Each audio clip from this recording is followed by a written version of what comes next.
2 Kings 7. Then Elisha said, Hear ye the word of the Lord.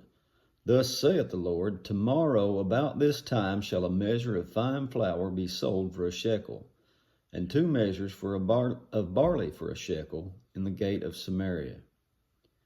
Then a rod on whose hand the king leaned answered the man of God, and said, Behold, if the Lord would make windows in heaven, might this thing be? And he said, Behold, you shall see it with your eyes, but shall not eat thereof. And there were 4 leprous men at the entering in of the gate, and they said one to another, Why sit we here until we die? If we say we will enter into the city, then the famine is in the city, and we shall die there. And if we sit still here, we die also. Now therefore come and let us fall into the host of the Syrians. If they save us alive, we shall live. If they kill us, we shall but die. And they rose up in the twilight to go into the camp of the Syrians. And when they were come to the uttermost part of the camp of Syria, behold, there was no man there. For the Lord had made the host of the Syrians to hear a noise of chariots, and a noise of horses, even the noise of a great host. And they said one to another, Lo, the king of Israel has hired against us the kings of the Hittites, and the kings of the Egyptians to come upon us. Wherefore they arose and fled in the twilight, and left their tents, left their horses, their asses, even the camp as it was, and fled for their life. And when these lepers came to the uttermost part of the camp, they went into one tent, and did eat and drink, and carried its silver, gold, and raiment, and went and hid it, and came again, and entered into another tent, and carried thence also, and went and hid it. Then they said one to another, We do not well. This day is a day of good tidings, and we hold our peace. If we tarry till morning light, some mischief will come upon us. Now therefore come, that we may go and tell the king's household. So they came and called unto the porter of the city, and they told them, saying, We came to the camp of the Syrians, and behold, there was no man there, neither voice of man, or horses tied, and asses tied, and the tents as they were. And he called the porters, and they told it to the king's house within.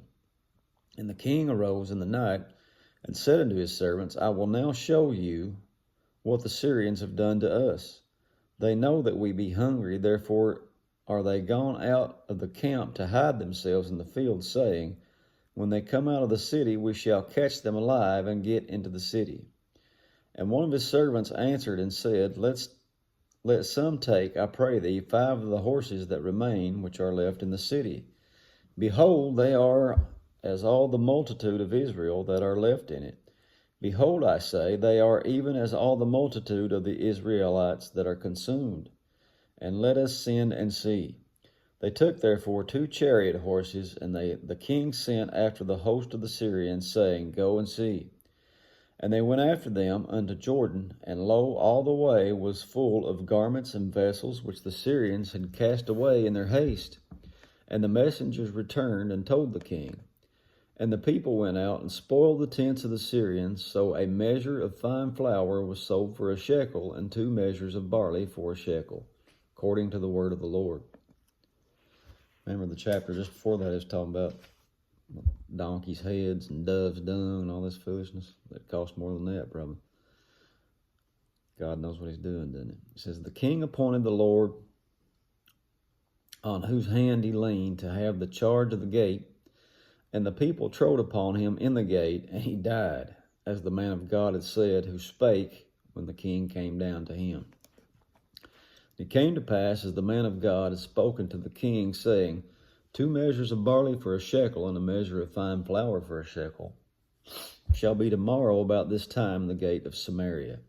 And the Lord answered the man of God, and said, Now behold, if the Lord shall make windows in heaven, might such a thing be? And he said, Behold, thou shalt see it with your eyes, but you shall not eat thereof. And so it fell out unto him, for the people trode upon him in the gate, and he died. Then spake Elisha unto the woman whose son he had restored to life, saying, Arise and go, you and your household, and sojourn wheresoever you can sojourn, for the Lord has called for a famine, and it shall also come upon the land 7 years. And the woman arose. Jumped ahead to chapter 8 there. We'll back up, and that'll be chapter 7. We'll see 8 next time. God bless you.